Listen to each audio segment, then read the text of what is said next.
राजधानी रायपुर स्थित अपर्ण दिव्यांग पब्लिक स्कूल में शाला प्रवेश उत्सव मनाया गया, जहां राजधानी स्थित निजी अस्पताल के मुख्य कार्यकारी अधिकारी संदीप दवे शामिल हुए। इसके अलावा स्कूल के संरक्षक, पूर्व महापौर एवं सभापति प्रमोद दुबे भी कार्यक्रम में उपस्थित रहे। उन्होंने कहा कि यह हमारे लिए गर्व की बात है कि आज शाला प्रवेश उत्सव मनाया जा रहा है, जहां एक बार फिर से बच्चे स्कूल आ सकेंगे और अपनी पढ़ाई कर सकेंगे। उन्होंने कहा कि प्रवेश उत्सव यह सिद्ध करता है कि जब प्रेम, समर्पण और सहयोग हो तो किसी भी प्रकार की शारीरिक बाधा शिक्षा की राह में रुकावट नहीं बन सकती। बहुत ज़्यादा प्रसन्नता हुई और ऐसा लगा कि ये मैं कहीं ना कहीं इस चीज़ को मिस कर रहा था अपनी ज़िंदगी में। एक अलग ही अनुभव है। और एक अभी हाल में पिक्चर देखा था मैंने, सितारे ज़मीन पर, तो वो सही में लगा कि ये तारे सितारे सब कुछ यही है, इनके साथ कुछ सीखना है मुझे। क्योंकि डॉक्टर संदीप दवे जी एक ऐसी शख्सियत है जिनकी बायोग्राफी हम लोगों ने बच्चों को पहले से प्रोवाइड करा दी थी। उनके बारे में उन्होंने पढ़ा, बड़े रोमांचित होते हैं बच्चे।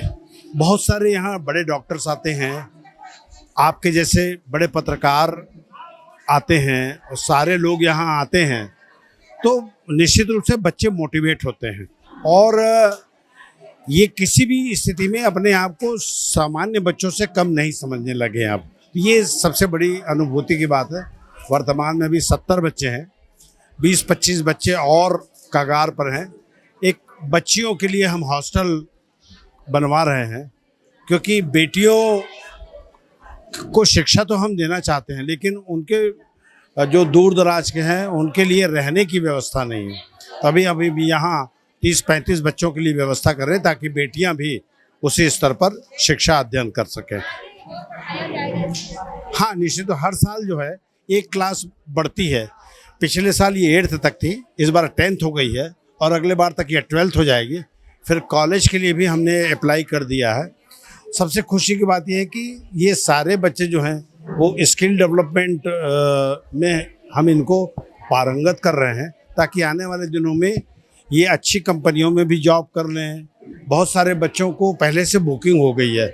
बहुत सारे बिल्डरों ने इनको अपने ट्रेनिंग के लिए रख लिया है कि ये 12th के बाद हमारे यहाँ बिल्डर में हम इनको नौकरी देंगे। कुछ ब्यूटी पार्लर में हमारी यहाँ की बेटियों को उन्होंने कहा कि इनको ब्यूटी पार्लर की हम ट्रेनिंग देंगे।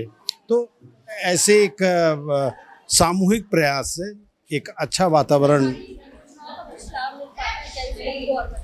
अभी तक तो नहीं मिल पाया, लेकिन उसकी चिंता हम लोग बहुत ज़्यादा नहीं करते, क्योंकि 5-6 लोग मिलकर के हम लोग इस संस्था को चलाते हैं। और हमारे क्लब की हमारी बहनें आई हैं, हमारे भाभी आई हैं। रायपुर शहर में बहुत से ऐसे सेवाभावी लोग हैं। बड़े बड़े IAS की भी माताएं यहाँ आती हैं अपनी सेवा देने के लिए। बहुत सारे पत्रकारों की परिवार के लोग आते हैं। तो यही हमारे लिए सबसे बड़ी पूंजी है।